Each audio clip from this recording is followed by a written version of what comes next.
फोर्टियम news network में बहुत बहुत स्वागत है अभय दुबे जी आपका। कितना बढ़िया लगता है, विदेश की धरती पीछे गिटार टंगा हुआ है और आप एक बढ़िया मुल्क में हैं, भारत से दूर हैं। चलिए भारत की कुछ बातें करते हैं। शेखर सुमन बहुत बढ़िया शो कर रहे थे, मतलब वो क्या व्यंग की बढ़िया तीखी भाषा लिख रहे थे। राजीव निगम हमारे मित्र हैं, आज सुबह चाय पीने मेरे घर आए थे, तो आज वो बहुत किस्से बता रहे थे। तो शेखर निगम सुमन जी का शो बड़ा बढ़िया चल रहा था। तो तब तक विश्व गुरु जी के चमचों को याद आया कि एक आदमी ऐसा है जो बोले जा रहा है बोले जा रहा है और पूरी दुनिया सुनी जा रही है। तो अब क्या किया जाए, तो फिर वो अपने करंदे को, ईडी को नोटिस दिया गया कि भाई तुम देख नहीं रहे हो क्या, दारू पी के बैठ जाते हो, देख नहीं रहे हो शेखर सुमन बोल रहे हैं। इनके अड़ोसी पड़ोसी चचा मामा किस कोई तो होगा जो ठीक कर दिया सकता है। तो उनके प्रोड्यूसर क्या रेड मार दी गई। मैं तो कह रहा था कि कुछ ही दिनों बाद ईडी वीडी वाले, इनकम टैक्स वाले बहुत दिनों से आएंगे, मेरे मेरे भी चाय पीने आ जाइए, मेरा भी थोड़ा स्तर बढ़ जाएगा। आपको लगता है कि ये ईडी की छापे, इनकम टैक्स के छापे, शेखर सुमन के प्रोड्यूसर क्या छापे, शेखर सुमन ने तो फिर एक बहुत बढ़िया तीखा व्यंग्य किया कि साहब ये हमारी ओरिजिनल दुकान है, हमारी कोई शाखा नहीं है। शाखा मतलब शाखा नहीं है, तो वो संघ को भी बड़ी मिर्ची लगी होगी ये लाइन सुन के। लेकिन जिस देश में जो कार्टूनिस्ट हैं, जो व्यंग्यकार हैं, कुणाल कामरा हो गए, समय रैना हो गया, इस तरह के जो भी लोग हैं, इस तरह कार्रवाइयां करके क्या लोकतंत्र में लोगों को डराया जा सकता है? और डराया जा सकता है तो कब तक डराया जा सकता है, क्या सीमा होती है? लोग डर रहे हैं, क्या लगता है भैया आपको? मुझे तो नहीं लगता कि लोग डर रहे हैं। देखिए, जिस सरकार ने चुने हुए मुख्यमंत्रियों को जेल में डाल दिया हो, जिस सरकार ने चुने हुए शिक्षा मंत्रियों को जेल में डाल दिया हो, स्वास्थ्य मंत्रियों को जेल में डाल दिया हो, जिस सरकार का पूरा रिकॉर्ड यह है कि उसने जितनी भी जांच एजेंसियां हैं, उन जांच एजेंसियों को अपने राजनीतिक स्वार्थों के लिए खुलकर, नंगे होकर, बिना किसी हया और शर्म के उसने इस्तेमाल किया। आज स्थिति क्या है? आज उस सरकार के मुख्य नेता और दूसरे नेताओं के खिलाफ ज्यादा मीम बन रहे हैं। आज उनके ऊपर ज्यादा छींटाकशी हो रही है। आज उनके ऊपर पहले के मुकाबले ज्यादा व्यंग किए जा रहे हैं। आज उनको अधिक आड़े हाथों लिया जा रहा है। आज वो सारे देश के सामने पहले के मुकाबले ज्यादा स्पष्ट तरीके से कटघरे में खड़े हुए हैं। उनकी लोकप्रियता बढ़ने की बजाय लगातार गिर रही है। देखिए, ये चीजें जो होती हैं, वो कभी भी राजनीतिक लाभ नहीं देती।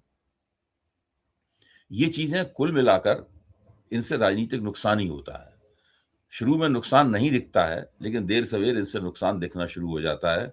और मेरा मानना है कि अब इन बातों से नुकसान दिखना शुरू हो गया है।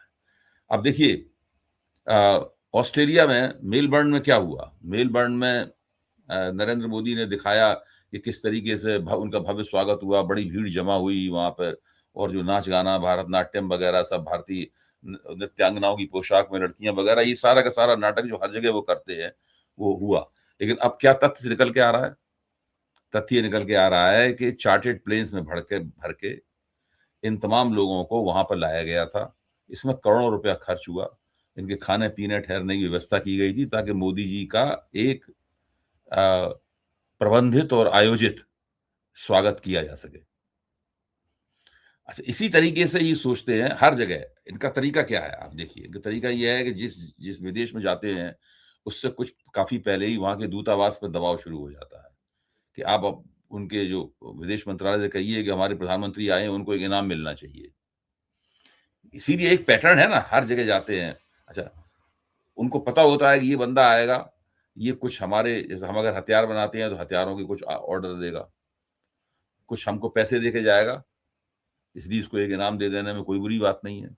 उनको इनाम दे दिया जाता है। फिर उनका एक नकली और फर्जी किस्म का उनका स्वागत होता है नरेंद्र मोदी का।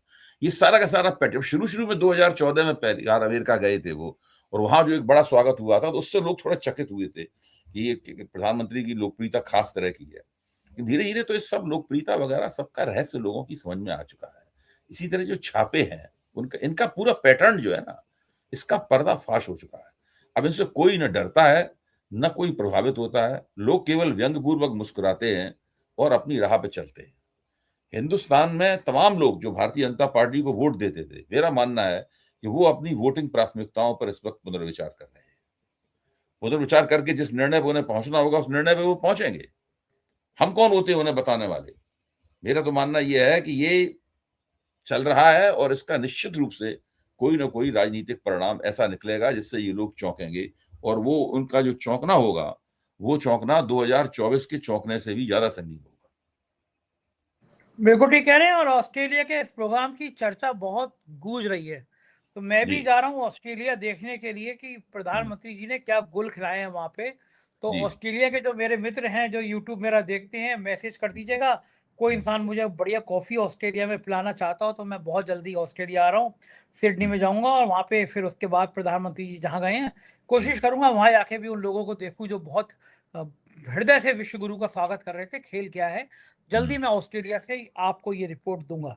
जी। अभय जी, एक देश में एक बड़ा मुद्दा चल रहा है, हम्म। वो है मंदिर मुद्दा, चंदा चोरी मुद्दा। हम्म। नृपेंद्र मिश्रा और चंपत राय की रोज काली करतूतें सामने आ रही हैं।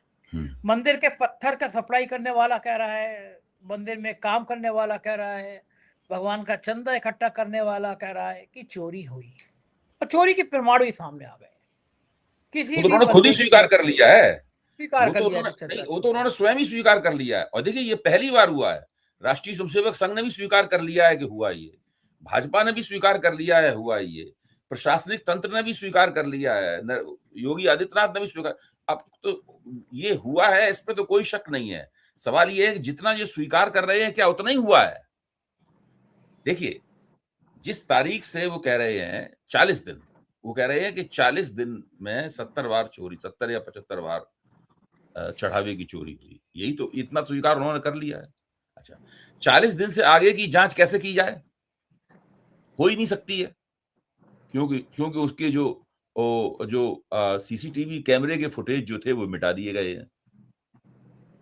केवल 40 दिन के ही फुटेज हैं जिनके आधार पर चेकिंग हो रही है। ये लोग 40 दिन पहले भी चोरी कर रहे थे कि नहीं कर रहे थे, इस बात का प्रमाण मिल नहीं सकता है कि उससे पहले के चालाकी पूर्वक फुटेज मिटा दिए गए। मैं ये कहता हूं कि ये लीपा पोती की रणनीति है। रणनीति यह है कि पूरी चोरी को केवल 40 दिन तक सीमित कर दिया जाए, 8 छुटभइयों जो जेल में बंद हैं उन तक उसको सीमित कर दिया जाए, और केवल चढ़ावा चोरी तक सीमित कर दिया जाए। उसके जो व्यापक और बड़े पक्ष हैं, जो जिसको साबित करेंगे कि ये 2021 से हो रही है लगातार चोरी, जिसका संजय सिंह विस्तार से जिक्र करते हैं और दूसरे कई लोगों ने इनका विस्तार जिक्र किया है, उस चीज को कैसे, उस पर कैसे मिट्टी डाली जाए, इसके लिए ये पूरा प्रपंच रचा गया था जो हम लोगों के सामने है। जी संजय जी। एक बात मुझे बताइए कि नैरेटिव एक तय किया जाता है, मंदिर की चंदा चोरी को लोग चर्चा ना करें, इसका नैरेटिव तय किया गया है कि साहब समाजवादी पार्टी ने हनुमानगढ़ी में रोजा अवतार कर दिया था, नमाज पढ़ ली थी। आज सुबह मैं भाटी साहब के संग बातचीत कर रहा था, भाटी साहब बोले बिल्कुल झूठा नैरेटिव है।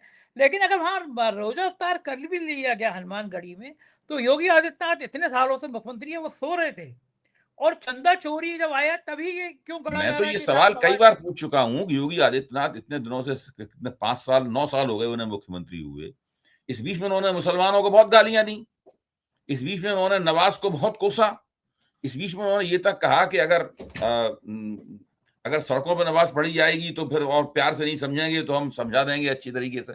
ये सब बातें कही, लेकिन हनुमानगढ़ी वाला तथ्य लेके तो वो नहीं आए अभी तक। दूसरी, ये तथ्य कौन छिपाएगा कि विश्व हिंदू परिषद ने स्वयं सरयू की तट पर नमाज पढ़वाने का प्रोग्राम लिया था। इंद्रेश कुमार के नेतृत्व में जो उनका मुसलमानों वाला संगठन आरएसएस का है, उसकी वजह से 1500 मुसलमानों को वहां निमंत्रित भी किया गया था नमाज पढ़ने के लिए सरयू के तट पर। लेकिन राष्ट्रीय स्वयंसेवक संघ के भीतर से उसका बड़ा विरोध हुआ। विरोध होने के बाद में फिर इंद्रेश कुमार के साथ झगड़ा किया लोगों ने जाके, तब वो कार्यक्रम वापस लिया गया। खुद एक जमाने में संघ की भी अपनी योजना थी कि सरयू की तट पर मुसलमानों की नमाज पढ़ाई जाए। आप सोचिए कि ये लोग क्या क्या सोचते हैं, क्या क्या करते हैं, क्या क्या इनकी डिजाइनें होती हैं, और किस तरीके से बात को तोड़ मरोड़ के बाद में पेश करते हैं।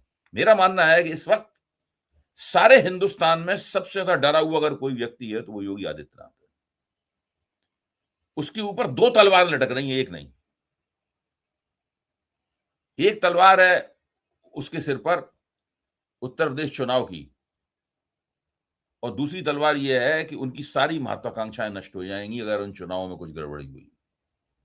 ये चुनाव न केवल उन्हें जीतना है, बल्कि बड़े भव्य तरीके से जीतना है। अगर कमजोर जीते तब भी पत्ता साफ, हार गए तो पत्ता साफ है ही। यानी योगी आदित्यनाथ का पत्ता 2 तरह से साफ हो सकता है, एक तरह से नहीं। एक तो कमजोर जीत हुई तो पत्ता साफ हो जाएगा, और हार गए तो पत्ता साफ करने की जरूरत ही नहीं होगी, वो अपने आप ही पत्ता साफ हो जाएगा। सारी महत्वाकांक्षाएं समाप्त, back to the square one. घर के बुद्धू लौट के आए, वहां पर गोरखपुर मठ में जाकर कर्मकांड करवाएंगे, पुरोहित का काम करेंगे, जो दरअसल उनका काम है। और महंत का क्या काम होता है? पुरोहित का काम होता है जो वो करेंगे वहां जाकर। लोग तो कह रहे हैं कि मंदिर के चंदा चोरी के तार बहुत बहुत अलग अलग जगह से जुड़े हैं। भाटी साहब कह रहे थे मेरे इंटरव्यू में कि साहब, गोरखनाथ मठ की आमदनी, जमीनें जायदाद करोड़ों रुपए में बढ़ गई। बड़ा सनसनीखेज खुलासा है। मतलब ये तो मैं मानता था कि योगी आदित्यनाथ के करीबी रहने वाले अफसरों की बड़ी संख्या ऐसी है जो गले गले तक भ्रष्टाचार में लिप्त हैं। उत्तर प्रदेश के चीफ सेक्रेटरी एसपी गोयल, जो मुख्यमंत्री के लंबे समय तक प्रमुख सचिव रहे हैं, उनके ऊपर संपत्तियों के, उनके परिजनों ने करोड़ों रुपए की जमीनें जायदाद खरीदी। अमिताभ ठाकुर ने दस्तावेज सौंपे। आज तक बताया नहीं गया कि ये संपत्ति उनके भाई, भतीजे, चाचा, चाची के नाम कैसे आ गई। लखनऊ में, जहां मैं जिस सोसाइटी में रहता हूँ, पड़ोस में करोड़ों रुपए का प्लॉट एसपी गोयल का। नोएडा में संपत्ति एसपी गोयल की, और बंदा चीफ सेक्रेटरी बना बैठा है। इंद्रमणि त्रिपाठी, एक भ्रष्ट एलडीए का वीसी, जिसकी सास की संपत्ति इनकम टैक्स ने सीज कर दी बंगला। ये कहा ये सारा पैसा इंद्रमणि त्रिपाठी का है, वो इटावा या मैनपुरी का डीएम बना बैठा है। तो ये जो भ्रष्ट अफसरों की तैनाती है, क्या मुख्यमंत्री के दामन पर भी मंदिर के चंदा चोरी की छींटें पड़ना शुरू हो गई? और ये बड़ा खतरनाक संकेत है योगी आदित्यनाथ की छवि को लेकर, कि लोग अगर ये सवाल करने लगे कि बताइए साहब, मठ की आमदनी कितना बढ़ गई, मठ तो आपका है। ये खेल क्या खतरनाक दिशा में जा रहा है। देखिए, मैं खुद भी, आपने बताया है तो मैं भी भाटी जी से बात करूंगा, वो मेरे मित्र भी हैं, और मैं उनसे अनुरोध करूंगा कि ये जो बातें वो अपने इंटरव्यू में कह रहे हैं, उन बातों की एक फैक्ट शीट तैयार करवाएं। जब ये सब बातें उन्हें पता है तो उनकी फैक्ट शीट तैयार करने में कोई दिक्कत नहीं होनी चाहिए। कोई भी 2 नौजवान रिसर्चर्स लगा दिए जाएं, उत्साही उनके कार्यकर्ता हों, पढ़े लिखे समझदार, उनको लगा दिया जाए तो वो इनकी फैक्ट शीट तैयार कर सकते हैं। एक फैक्ट शीट तो ये तैयार हो कि इसमें योगी के मठ और उत्तर प्रदेश के योगी के चहेते अफसरों ने क्या क्या चांदी काटी है, एक फैक्ट शीट इसकी होनी चाहिए। एक फैक्ट शीट इसकी होनी चाहिए कि राष्ट्रीय स्वयंसेवक संघ की संपत्तियां पिछले 11 साल में किस स्तर पर बढ़ी हैं, और वो पैसा कहां से आया, और अगर नहीं पता है कहां से आया तो वो रहस्य क्यों है। एक फैक्ट शीट, ये फैक्ट शीट होनी चाहिए। एक फैक्ट शीट नरेंद्र मोदी के शासनकाल में हुए घोटालों की होनी चाहिए, सरकार के भीतर हुए घोटालों की। राम मंदिर वाले घोटाले की बात नहीं कर रहे, उसकी तो अलग फैक्ट शीट होनी चाहिए।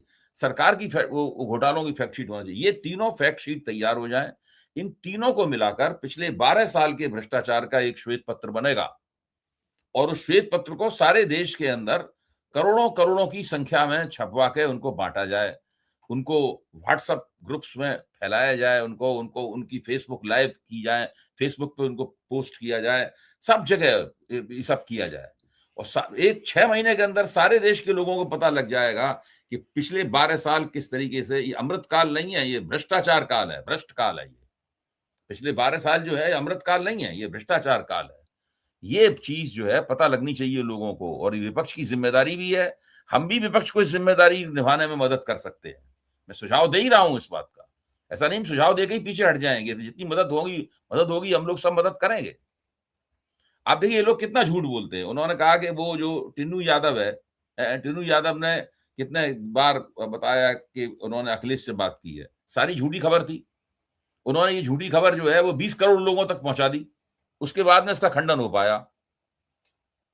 अब उन 20 करोड़ लोगों तक खंडन पहुंचा कि नहीं पहुंचा नहीं पता है, खबर तो 20 करोड़ लोगों तक पहुंची। भाई इनके 32 लाख व्हाट्सएप, 32 लाख अकाउंट्स हैं इनके, जिनके जरिए सारा झूठ फैलाते हैं। तो ये सब बातें ये पता जो होनी चाहिए, और इसी स्टाइल में, इसी शैली में जो इनका भ्रष्टाचार है, उस भ्रष्टाचार का प्रचार होना चाहिए। बताया जाना चाहिए कि इस देश को इन लोगों ने लूट लिया है बुरी तरीके से, नीचे से। ये केवल राम मंदिर में ही हुई लूट नहीं है, पूरा मुल्क लूट रहा है।